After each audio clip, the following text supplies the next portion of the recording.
Gentlemen, may I have your attention, please?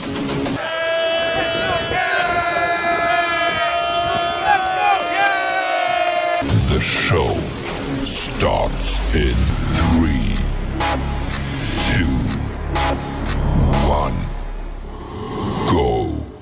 Good morning, CaneSport. It's July the 8th, 2022. I'm Gary Ferman, the publisher of CaneSport.com, joined as always by our managing editor, Matt Shodell, as we discuss the news of the day, presented by LifeWallet, where the time is now to take charge of your personal health. And Matt Shodell, today we are talking offensive line, because the way I see it, Mario Cristobal and Alex Mirabal are doing such a good job of recruiting offensive linemen that they have too many guys on the board that might want to become Miami Hurricanes, and they might have some tough decisions to make. And let me elaborate on that for a minute, and then we'll engage in some discussion. Okay, so you've got Francis Maigoa, the 5-star from IMG. He's already committed. Okay, he's there. He's going to be a Miami Hurricane.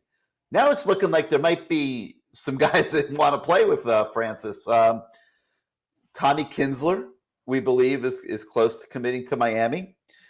Peyton Kirkland, who will announce on the 23rd, we believe he could be close to choosing Miami. Kinsler can decide any day. I mean, we've been waiting on that one for several days now. That could come at any minute. Samson Okinola, a 5-star, that if he wants to come, and Miami's doing very well with him, it's looking like there's a chance he could want in the class.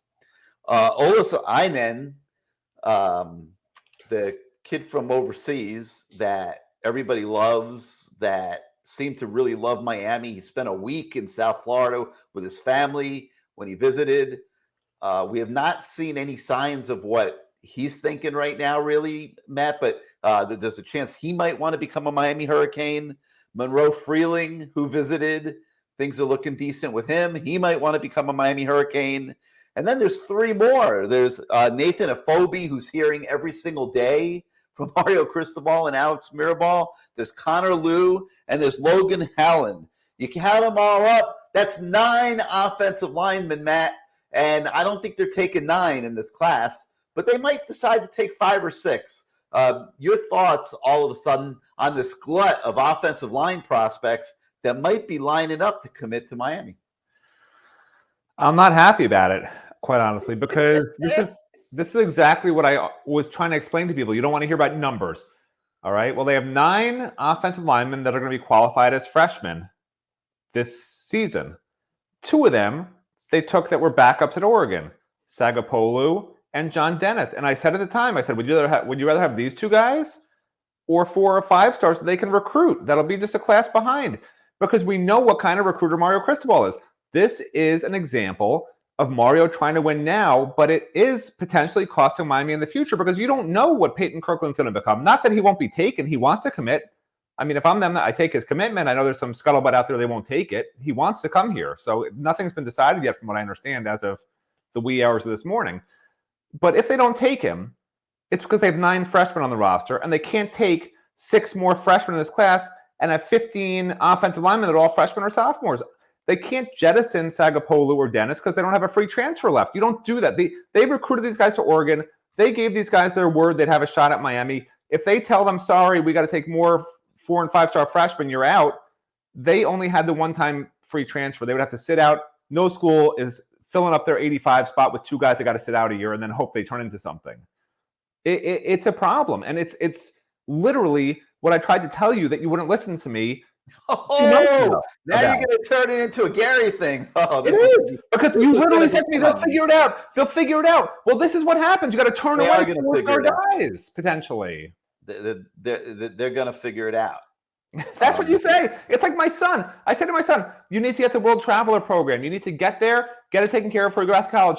I'll figure it out. Well, guess what? He goes on today. All the dates are gone. He can't do it maybe until December. God knows if he'll remember to do it then. I said to him, when we go out of the country next year, you can stand for 3 hours in the line while I'm getting my eyes scanned by the network of police / secret police / FBI agents / CIA agents. And I'm out of there, man. And you can take an Uber home. This is what you are my son. You're just like everything will work out magically, and it doesn't sometimes. Well, here's what I think. I look at the list of offensive linemen on the roster. Zion Nelson will be gone after this year. Osman Traore, I feel pretty certain, will be gone after this year. Justice Oluwaseun will be gone after this year. Okay, so now you got to take a look from there. Okay, if John Campbell Jr., who's a fifth-year junior, doesn't crack the lineup this year, he's clearly expendable. So that would be 4 gone. Chris Washington, a third-year freshman, if he doesn't break the lineup this year, he would be gone. That's 5. What do you mean break the lineup? You mean the 2 deep, or like has to start? Yeah, like if they don't have a future in the program, they're going to be asked to transfer. Okay. I'll even add Ryan Rodriguez to that list, who I'm not sure is going to be good enough in this remade offensive line to last long term either. That would be 6. So I think they could. I honestly, Matt, I think they could comfortably take 6 offensive linemen in this class. Okay, that's my opinion. I think they could comfortably take 6. So I don't think numbers are a major issue. It's like they're not going to be able to take all 9. The reality is all 9 aren't going to want to come. It's going to be too many guys. So I think they can take 6. Okay, so Magoa is one of the 6. Okay, that would leave 5 more spots. Okay, I think the first thing they got to figure out here really soon. Don't interrupt me. You're still missing the big picture. I gave you your say. You got to wait a minute here. Okay, you got to wait. All right. You're like a pit bull. You just want to like grapple. You just want to like go at it. You got to let. Are you saying? I put you on mute. Are you saying something? You got to let me finish. Just raise your hand when you're done. Because you're on mute. So just let me know. Go like okay, I will do that because you can't react to what you don't know I'm going to say. All right. So Francis Magoa, he's in the class. That's 1. Okay, we're pretty sure Kinsler is going to at some point here commit to be in. I don't know what he's waiting for. We've been waiting several days for that. He would be 2. Okay, I think the next thing that they got to figure out is Samson Okinola. Okay, he's a 5-star kid. He's a freaking beast. Okay, you want him in this recruiting class. You have to figure out if he's coming or not. Have to. This kid, you can't string this on forever. Okay, so they got to figure out what he's doing. We feel pretty certain that Peyton Kirkland wants to come to Miami. So I think they know that. The question is, how do they feel about Peyton Kirkland? We don't know. Alabama had him up there, and Peyton, and we both love him. He's the nicest kid in the world. Probably does need to get in a little better shape. There's no doubt about it. But that there's time for that. Okay, but he went to Alabama. They weighed him at I think like 355 or 350 or something like that. Alabama decided they didn't want him because Alabama gets its pick of offensive linemen all over the country. They don't, they're not going to take on a project like that. So they decided they didn't want him, and they exited the recruitment of Peyton Kirkland. We're not really sure we're still trying to figure out what the deal is with Florida because so many people were forecasting him to Florida, and Florida, to the best of our knowledge, is no longer under consideration. So we're not sure what the deal is there. But the point is, Miami has a decision to make. Do they want to take on the Peyton Kirkland? It's a project. Okay, this is no different than really not that much different than Navon Donaldson was. Okay, and Navon Donaldson was not able to get his weight under control really ever at Miami. And Peyton Kirkland is going to have to get on a better diet. He's going to have to get in the weight room and get his body right to play college football. No argument. But I will say this: he is a massive human being. When I watched him live, I saw skills there. I'm certainly not the final judge on something like that, but he looked like a take to me. And it's going to be interesting to see just how this plays out here in the coming days. Hey, Matt, can you hear me? Unmute me for a minute. Oh, hey, what's up? What's that orange crap that you've been drinking every day on the show? I think it's called Chambuca. I think it has alcohol in it because that's the only way I can get through the show doing it with you. I mean, it's like this orange potion that you're always drinking when I'm talking, and I'm trying to figure out like it's very distracting. Kombucha. Kombucha? It has apparently live things in it. That's one of my children won't drink it because he says it's alive. All right, put me back on mute. I'm going to try to focus here, but I had to clear that up because I'm sitting here trying to talk about Peyton Kirkland. I'm watching you drink this orange stuff, and it's like, all right. Anything to distract you. All right, you're back on mute. Olaus, okay? Olaus is a stud prospect, okay? I can't believe they would turn him down, okay? So I think you got to figure out what he wants to do, and you got to have heart to hearts with all these kids because it's starting to become a little bit of a squeeze. Now, then I think you get to the next group: Monroe Freeling, Logan Howland, Connor Liu, Nathan Afobe. I don't think there's a lot of pressure on those four yet. That's just my opinion. But I do think it's important that Cristobal and Mirabal get a firm handle on the other four guys that I mentioned because they are going to run into a numbers situation. And, Matt will sit there and tell you, oh, geez, if they just hadn't taken John Dennis or they haven't taken Logan Sagapolu, they could take all these guys. But he's forgetting one thing. And he's got me on mute, so I don't have to worry about him getting offended by me saying this, okay? He's forgetting one very significant thing. Those kids are a couple years into a college football program. They've been in a strength program now for multiple years. They've been coached for multiple years. Logan Sagapolu, John Dennis, they're further along. I'm sorry, Matt Shodell. Unmute me, please. Unmute me. Oh, okay. All right, listen.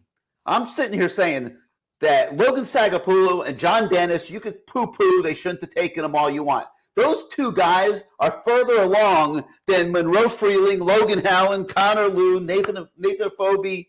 They've been in a college program for 2 years. They've been in a strength program. They've been coached by Alex Mirabal. Like, those guys are takes. There was nothing wrong with taking them in the transfer portal and using those numbers on those guys, even if it costs you taking a commitment from Connor Liu. All right? I've spoken enough on this subject now. The floor is yours. I mean, while you were talking, I was reading a fascinating story. Do you know an animal that eats its young? Name one animal that eats its young. There's 10 on this story I was reading. See if you can name one of them. Go ahead. Name an animal that eats its young. See if you can guess one. I have no idea. I mean, this is crazy. Cats, rats, lions, rabbits, hamsters. Anyway, so yeah, listen, I appreciate. Can I ask you a question before you talk offensive line? What in the world made you look that up? Because I felt like, to some extent, the Miami Hurricanes are eating their young. Because if you take Logan Sagapolu and John Dennis and you cast them off after a year or two because they're not good enough, they were your young. They recruited them to Oregon. They recruited them back to Miami. And this is my point. You can't get rid of them, Gary. If they are third teamers for their careers, Mario Cristobal still won't let them go. You're getting double parrots for this one. Do you agree with me or not? They're not eating their young. If they don't pan out, does Mario Cristobal eat his young, or does he let them stay in the family? What does he do? Tell me. What does he do if there's third teamers next year and the year beyond? I think the ones that he didn't recruit, you got to let them go somewhere where they can play. I'm talking specifically about John Dennis and Logan Sagapolu. What does he do if they're those third guys teamers? Are here for the duration? What's that? I believe they're here for the duration. Right. That's my problem because you have 85 spots. You have unlimited scholarships. NCAA has removed. Yeah, but you're assuming these guys are walking in better than them. That's not the case. That's not reality. No freshman walks in better than a guy who's been in a system for 2 or 3 years. Well, no, I mean, Francis Magoa and Samson Okinola might walk in better. We saw Logan in the spring, and neither of us were particularly impressed just looking at him. He's not the quickest guy. He's like just a solid, strong guy. But just a mauler, not much else there athletically. And Mario Cristobal is such an elite recruiter, and I understand he recruited these guys to Oregon, where they were backups as they tried to develop or whatever. But look, Miami's a different animal than Oregon. You will never convince me that Mario Cristobal can recruit at the same level at Oregon as he can at Miami. To me, it's like rabbits and cats. Oh wait, they're the same. You got to remember. The beast recruiters, they can recruit They can recruit to any school. He was Jimbo at FIU. Fisher can go to Wherever Texas you are, A&M you're recruiting and to that recruit just as level. well as he recruited at Florida State. Okay, He wasn't Mario recruiting Cristobal 5-stars to last year- FIU. That's my point. Time out. Mario Cristobal last year at Oregon recruited the top player from 9 different states. Right, and he could do better here because it's Miami. It's Miami. I mean, you can't the top player convince from me 9 different states. I mean, he's doing Miami's great. a destination. Miami's a destination. Miami's got the staff that every player wants to play for. There's nothing Miami has that it's building up that Alabama isn't going to have, that Ohio State isn't going to have. That's the program he's building at Miami. It's not what he had at Oregon because you can't do that at Oregon. You can't do that at FIU. You're at the level you're at. FIU, he recruited above what FIU could have done. Oregon, he recruited above what Oregon could have done. At Miami, he'll recruit above what Miami has done, but they're all at different levels. And Miami, if you argue with me, Gary, that Miami's at the same level at Oregon, that if you have the same coach at both programs, you're going to have the same recruits? No. The same coach at Miami, if you put Manny Diaz at Oregon and Manny Diaz at Miami, Miami will get better recruits. If you put Mario Cristobal at Oregon and Mario Cristobal at Miami, Miami will get better recruits. That's all I'm saying. I agree. He's taking guys that he recruited to Oregon, that came to Oregon, and he's taking them to Miami with him. Okay, but now you got 5-star, 4-stars that you're in the picture for, and you're saying the numbers are running out, and the 85 number is going to be stretched. And this is just my point. Matt, these guys on the recruiting board can't play in 2022. Okay, Mario's not sitting here saying, "Oh, geez, I just got the job. Everyone's gonna give me a grace period here. I can mail in year 1. If I only win 7, 8 games, they're not gonna bother me. They're gonna blame it on Manny." Blah, blah. Right. You think he's thought about that for 1 second? Absolutely not. He took a JUCO wide receiver. He took 2 backup offensive linemen from his old team. He took a defensive tackle that's never going to play here because he wants to win now, but he also sort of, I don't want to use the word panic, but he saw the roster inadequacies and he said, damn, we just need anybody at certain points. And he took Antonio Moultrie when he didn't know who else he could get. And he took Colby Young, when there was nobody else to get. And he took the 2 offensive linemen when they struck out with a couple of other big offensive linemen they were trying to get out of the portal. It was almost like a reaction to that. Like, we just need somebody. But Mario Cristobal can do better. They were always taking John Dennis. That had nothing to do with it. John Dennis was always coming here. I don't disagree with you, but if they had gotten a lot of young guys that are they have 9 McLaughlin's another one that's got to prove himself. I mean, they have 9 freshmen / redshirt freshmen on the roster. You don't need to take 2 transfers at offensive line. Yeah, you don't have to take 2 transfers in that class if you get 2 major offensive line guys out of the portal, which they tried to do. Those 9, you don't know who's going to really be players. You know that the recruiting was not good enough in this program. So listen, I mean, look, the bottom line is I personally think that they could take 6. I really do. I think they could take 6 of these guys and, 5 at the least. But it's going to be a challenge for them to work through it and figure out what's what. And they got to do it sooner than later. Well, see, this is what I was trying to tell you before. It's not about taking 6. It's about you took 2 guys at a position that probably in a couple of years they're not going to be as good as other guys that have been recruited. And that 2 takes up the 85. It's not about taking 6 offensive linemen. It's about just 85 as a number, and you got to fit that into every position. And you got 2 guys that might or may not be wasted that you're stuck with. I don't know if I would have done that. I'm just saying there's going to be another cut. There's going to be another cut, just like there was this year. Those 2. 21 guys got cut this year. There's going to be another probably 10, 12 guys get cut next year. Yeah, he's going to cut guys who have not already transferred. He's not going to cut guys that have transferred in. You can't. I'm telling you guys, that's the end of it. Like I said, I just named 5 or 6 offensive linemen that must prove themselves this coming season. I don't disagree. They're going to have to cut a lot. They're going to cut 20 guys, is my guess. They're going to cut 20 guys. If the recruiting goes away, I think it will. There'll be 20 guys that are eligible to return that will be told, sorry, don't got a space for you. And I don't know if it'll be 20 again. I really don't. I mean, that's a lot. Have you looked at how many seniors there are? I mean, 20 is a lot. Well, yeah, but there's here's how many seniors there are. Okay, I'll count up 5, 6. There are 9 seniors. Okay, you take, and they're right at the 85 limit. So 9 seniors take 25. That's 16. Plus, you got to think they'll try to probably bring in 4 or 5 transfers like they always tend to fill in the roster gaps. So now you're looking at right around 15 to 20 cuts. I mean, that's where they're going to be at. I honestly think so. And, maybe some guys will leave early for the NFL too, but you don't know. We'll see how the season goes. But I don't see many juniors that are going to do that. I mean, Frank Ladson may want to. Ja'Kai Clark's probably, Ja'Kai Clark. Zion Nelson is probably the only one that maybe has a legit chance of going to the NFL out of that junior class, and Tyreek Stevenson, and maybe that's about it. So I got to fix my lights here because my lights went haywire listening to you. So, who needs to talk for 20 minutes about this offensive line situation? Let's move on. Nobody wants to hear. Everyone's so bored right now. It's ridiculous. I'm bored. It's one the highlight of Good Morning CaneSport was reading about the animals that eat their young. You want some more animals that eat their young? Blennies. You know what a blenny is? It's a fish. Rattlesnakes, scorpions. No surprise with scorpions. Chickens apparently eat their young. Who knew? I've seen chickens running around on the side of the street in Miami. I've never seen them eating each other. That would be weird. If anybody out there has seen a chicken eating another chicken, cooked. Let me know. You're probably right. 20 minutes of offensive line talk probably was a little excessive. Yeah, well, 18 minutes and 30 seconds was you. I talked for a minute and a half. So blame Gary, everybody, not me. I think it's an important topic of conversation. I think the offensive line recruiting is as critical as anything on the roster. If they turn down Peyton Kirkland because of numbers, people will care and we'll know. We have sources that will tell us, hey, we just didn't have a spot for him. And if that's the case, don't blame Gary, don't blame me, blame John Dennis and blame Logan Sagapolu. Period. It's the truth. Yeah. Darn those guys for wanting to be Miami Hurricanes. Unbelievable. Unbelievable. Numbers are numbers. Unbelievable. No. Competition. Because you need those guys this year. Listen. You need them on the current team. They got the recruiting prediction machine, that giant computer over at the On3 offices.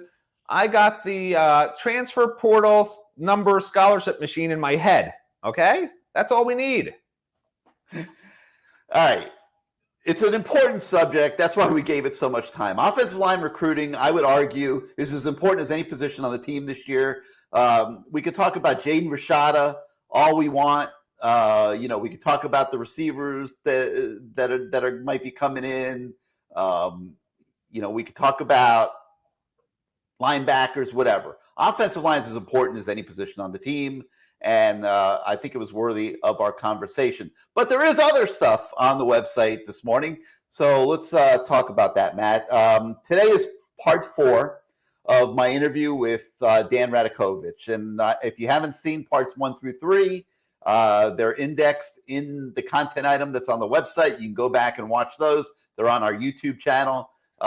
Very, very, very interesting interview, I thought. I hope you guys have enjoyed it. We covered so many subjects. Today we talk about the stadium issue. We talk about NIL. We talk about the Cavender twins that are going to change women's athletics at the U, maybe forever. And if you don't believe me, just look at their TikTok channel. Oh, my God. God bless their dad, man. I'll tell you, Matt. You're like me, and you had 2 boys when you had kids, and man, Mr. Cavender is my idol, man. That he's gotten these girls to college, and they're thriving. They're really good basketball players, and that's the thing that everyone's going to see. When the time comes, that these girls, they're not just ladies that are business women and figuring out how to parlay the fact that they're twins and they're beautiful and they're great basketball players all into this enterprise that is absolutely amazing with all the endorsements they have and all the social media followers they have and everything. They're really good basketball players, and we're going to see that. So that interview with Dan Radakovich is on the website today. And then there's the continuation of our CaneSport Player Performance Index with an intriguing freshman by the name of Cyrus Moss, Matt. And, he really is intriguing. It's funny. He looks like a baby Jason Taylor, kind of. Is tall and lean and skinny, but he loves to get after the quarterback. The issue, I think, with him, Matt, is going to be, can he put on enough size here in the offseason and enough strength to be a factor this year? Yeah, if he doesn't, you'll just cut him, right, Gary? No big deal. Just get rid of him. You'll bring in someone else. Green screen. No, man, I had to fix it because it's going haywire because of the lights. So anyway, Cyrus Moss. I had to make a little adjustment there. Cyrus Moss, I saw him at Legends Camp. He doesn't look like he put on a pound since the spring. Some of these guys, it's difficult to get them to bulk up. I had thought he was going to have a major role in year one, but if he hasn't put on a significant amount of weight, it's just not going to happen. I mean, he's not built to stop the run whatsoever right now. And I guess you could give him a third down passing role. He's got a very bright future, but he's got some work cut out physically in order to be a player. Yeah, and I mean, there's times like in the spring game, I was watching him closely. I mean, he looks great at times, but it's just getting into the play and past all the physicality disparity that he's fighting.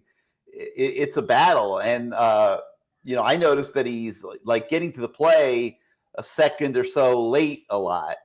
You could see his pursuit. You could see his potential and everything else.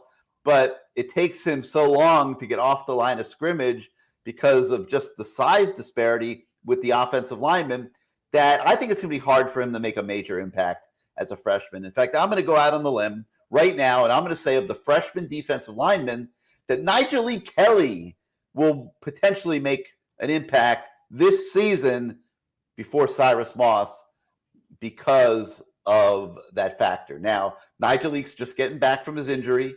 And, we don't have him rated right now as high as Cyrus Moss in our player performance index.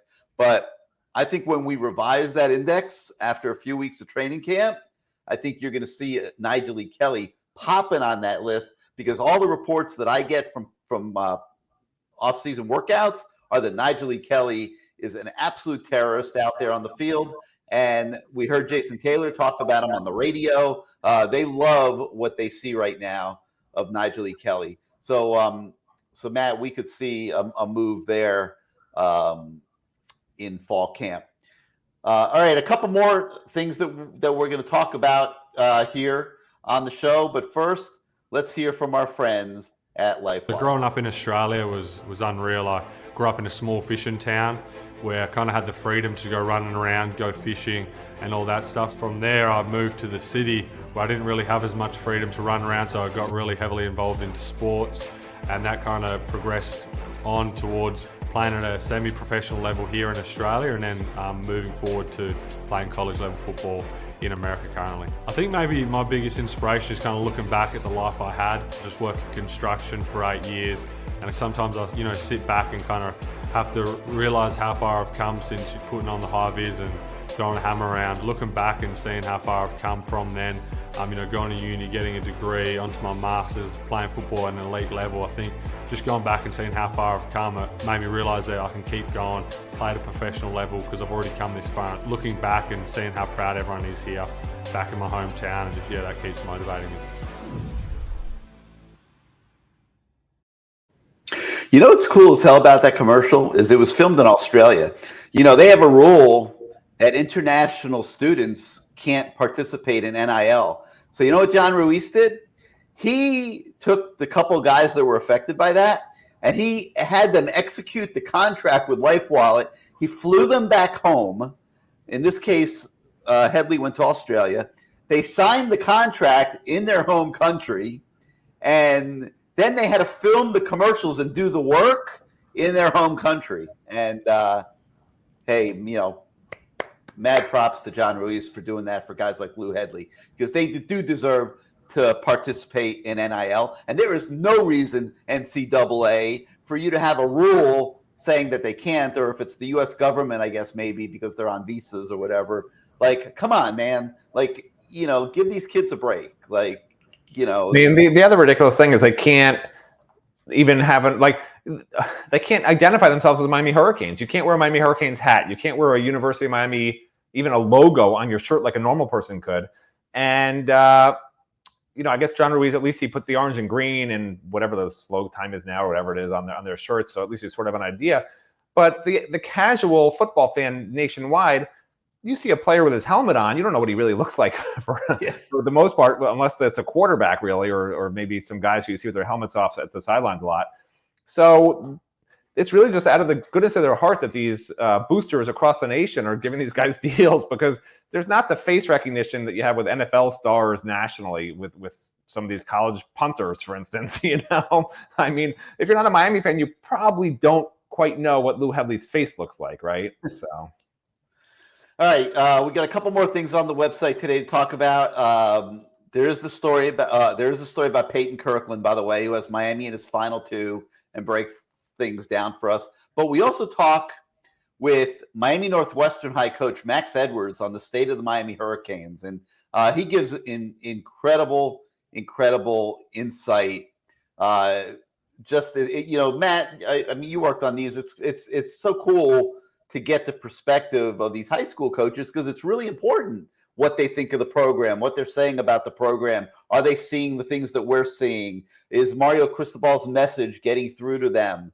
Where is their work to be done? I mean, you could go on and on and on this subject, but there's a lot of things that get answered when you talk to the high school coaches. And I think this little series of interviews with the top local high school coaches is really coming together very nicely.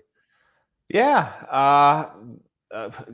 My assignment was to get all the top local coaches in the area to just share their thoughts on Mario Cristobal, the new staff, if this can be overcome, if what's happened in the last 20 years at the University of Miami is something that is permanent and cannot be overcome. So we talked to a lot of these guys. I'm not going to ruin all the future episodes we're doing with the different high school coaches, but there weren't a lot of negatives that were coming out of their mouths. And again, I harken back, like, I'm a realist. Again, when a coach comes in, there's a lot of excitement, just like a preseason. Fans always want to think in the preseason that everything's going to go right and there won't be any problems. And there are going to be bumps in the road for Mario Cristobal. It happens to the best coaches in the world. I mean, everyone watched the Jimmy Johnson feature with the GOAT himself and Roy Firestone. And for those of you that weren't around back then, and I was not, so I wasn't even aware of this. I guess I should have read Jim Martz's history book a little closer. But that first year at Miami just went terribly, and he was forced upon these coaches who didn't want Jimmy to be the head coach, and it just didn't work out. But it wound up obviously pretty good. So Mario has his staff in place, obviously, but it's just an example. It's not, you remember things like you remember Jimmy Johnson. You think everything was always amazing with Jimmy Johnson, but a great coach. But it's not that way. And there's always going to be things behind the scenes, things that you'll see in games. There's going to be game calls people will question at some points. It's inevitable. So the bottom line is the high school coaches are sharing their perception of what they think will happen as of now. And as of now, everything looks great. They haven't played a game. They haven't lost a game. Mario Cristobal's undefeated. Mario Cristobal is landing a few top recruits that in the past Miami hasn't been able to even get a whiff with. So yeah, there's a lot of optimism. And me, I'm always optimistic. So it's all hunky-dory here in Shodell Hurricane Land. All right, a couple other things still talk about there on the website. I wrote a column, a CaneSport on 3 column about an area that I felt that kind of isn't talked about by fans, whether it's the Miami fan base or any other fan base. And that is that in this NIL world, how important it is that you have a good culture in your locker room, a culture where kids aren't jealous of their teammates who might be getting more NIL dollars. And we saw that situation arise in the basketball program when Nigel Pack got a better NIL deal than Isaiah Wong. And it can happen very easily. And it's very important that coaches maintain a good locker room culture in the NIL world. So I wrote a column about that. I hope you guys enjoy that. And we also break down where Miami stands. On 3 put out a 2022 ACC preseason power ranking that listed Miami 3rd, NC State 2nd. Now, before people start throwing things at their computer screen and anything like that, you have to understand that the outside world looks at these things through an objective lens. They're not wearing orange and green colored glasses like everybody on this side. And NC State, Miami doesn't play this year, but NC State is a team that a lot of people around the country think can make some noise this year. They got an experienced quarterback who's very, very good. They got a really good defense with almost everybody coming back.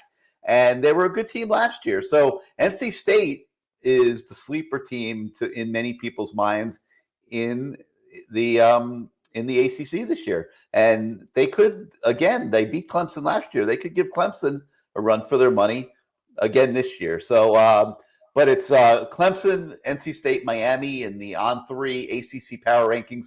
We take a look at that and break that down as well.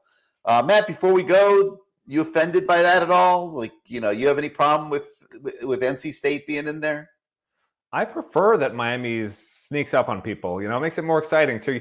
I never really enjoyed being picked number one and just having to live up to it. I'd rather be picked way low down, have low expectations from everybody, and just shock the world, right? Isn't that the Miami way? Yeah. So the opportunity will be there to shock the world this season, which is creeping closer than anybody really wants to think about right now. Yeah. I mean, the days are counting down fast. I mean, we're almost to mid-July, and that would mean training camp would be 2.5 weeks away or something, 2.5, 3 weeks. So we are getting there. All right, so that's going to do it for today. We thank you so much for making us part of your morning, whether it's on your drive to work. If you like this show, you like our YouTube channel, hit your subscribe button, hit your like button. It helps improve our status with YouTube and bring more people to the channel and continue to expand the programming, and we appreciate it. And one other thing I think I should mention is for those of you who don't know, and I'm putting it across the bottom of the screen, CaneSport.com has moved to the On3.com network. We have a site move special. Your first year subscription is $1. So if you haven't acted on that, we encourage you, go to CaneSport.com and take advantage of that $1 first year annual site move special for the new CaneSport.com. All right, for Matt Shodell, I'm Gary Ferman. We thank you for joining us once again, and we'll see you tomorrow, everybody.